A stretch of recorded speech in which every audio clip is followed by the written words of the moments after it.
我哋而家嘗試製造一個縱駐波 （longitudinal standing wave）。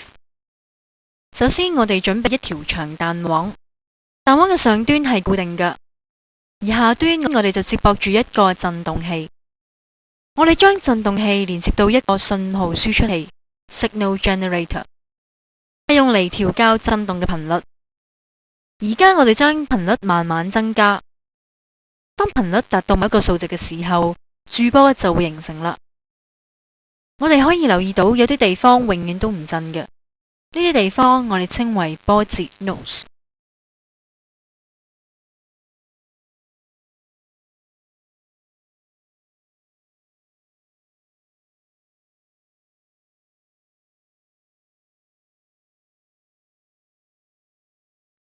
相對地，有啲地方嘅振幅永遠都係大嘅，呢啲地方我哋叫做波幅 antinose。